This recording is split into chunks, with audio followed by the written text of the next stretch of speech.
नमस्कार दोस्तों, स्वागत है आपका इस वक्त की सबसे बड़ी खबर में। दोस्तों, जापान ने द्वितीय विश्व युद्ध के बाद शांति को अपने संविधान में शामिल किया था, लेकिन अब चीन के डर से जापान ने अपनी सेना के गठन का फैसला किया है, जिसका मकसद चीनी आक्रामकता को काउंटर बनाना होगा। आपको बता दें कि दूसरे विश्व युद्ध के बाद शांति के रास्ते पर चलने वाले जापान ने भगवान बुद्ध के रास्ते को छोड़ दिया है और चीन की आक्रामकता को उसी की भाषा में जवाब देने का फैसला किया है। चीन जिस तरह से भारत को परेशान करता है, उसी तरह से जापान को भी परेशान करता है।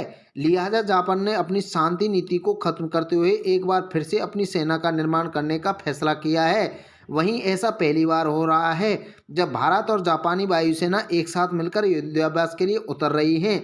आपको बता देना चाहते हैं कि भारत और जापान 12 से 26 जनवरी तक पहली बार द्वितीय विश्व युद्ध की तरह यहाँ पर द्विपक्षीय हवाई अभ्यास करेंगी, जो भारत प्रशांत क्षेत्र में चीन की सैन्य ताकत पर बढ़ती चिंताओं के बीच बढ़ते रक्षा संसाधनों को दर्शाता है। आपको बता देना चाहते हैं कि भारतीय वायुसेना IAF और Japan air self defence force मिलकर वीर गार्जियन 2023 नाम से खतरनाक एयर डिफेंस सैन्य अभ्यास करने वाले हैं। ये युद्धाभ्यास जापान के हायाकुरी हवाई अड्डे पर आयोजित किया जा रहा है। इंडियन एयरफोर्स ने कहा है कि इस युद्धाभ्यास में 4 SU-13 MKI जेट, 2 C-17 विमान और एक IL-78 विमान शामिल होंगे।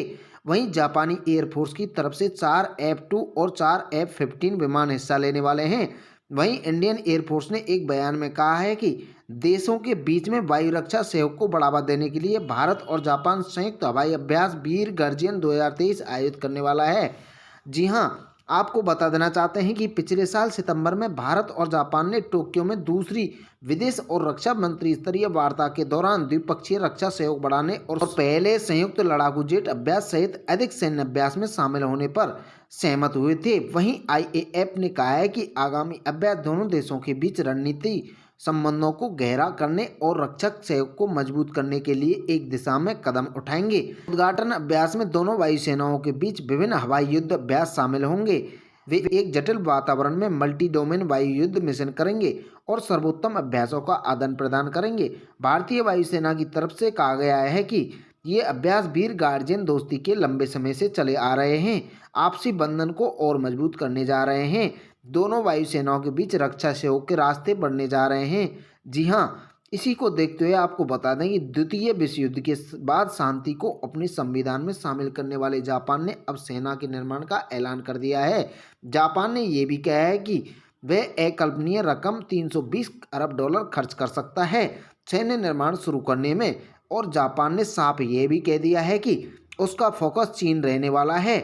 जापान ने कहा है कि वो ऐसे हथियारों पर पैसे खर्च करने वाला है जो उसे चीन पर हमला करने में सक्षम बनाएगा, और वो ऐसे मिसाइलों का निर्माण करेगा जो उसे किसी भी वक्त संघर्ष के लिए तैयार रखेगा। जापान का द्वितीय विश्व युद्ध के बाद का बना संविधान आधिकारिक तौर पर सेना को मान्यता नहीं देता है और इसे नाम मात्र की आत्मरक्षा क्षमताओं तक सीमित करता है। लेकिन जापान सरकार ने जो नई पंचवर्षीय योजना को जारी किया है, उसमें राष्ट्रीय सुरक्षा नीति में संशोधन की गई है। सरकार ने यह भी कहा है कि अब सैन्य स्पेयर पार्ट्स और गोला बारूद का भंडारण भी शुरू करने जा रहे हैं। जी हाँ, पिछले महीने जारी जापान के नेशनल सिक्योरिटी पेपर में कहा यह भी गया था कि यूक्रेन पर रूस का आक्रमण उन कानूनों का गंभीर उल्लंघन है जो फोर्स के उपयोग को प्रतिबंधित करते हैं, अंतर्राष्ट्रीय व्यवस्था की नींव हिलाते हैं। इसमें आगे ये भी बताया गया है कि चीन द्वारा प्रस्तुत राजनीतिक चुनौती जापान द्वारा सामना की गई है। अब तक की सबसे बड़ी चुनौती ये भी बता दी है कि जापान के पास जो मिसाइलें इस वक्त मौजूद हैं, उसकी मारक क्षमता कुछ 100 किलोमीटर तक ही है। लिहाजा पिछले दिनों जापानी मीडिया में दावा ये भी बताया गया था कि जब जापान सरकार 1000 लंबी दूरी तक मार करने वाली मिसाइलों को चीन की तरफ तैनात कर सकती है। तो दोस्तों, इसी को देखते हुए आप हमारे कमेंट बॉक्स में अपनी राय जरूर दें। फिर मिलेंगे अगली वीडियो से, तब तक के लिए नमस्कार, जय हिंद।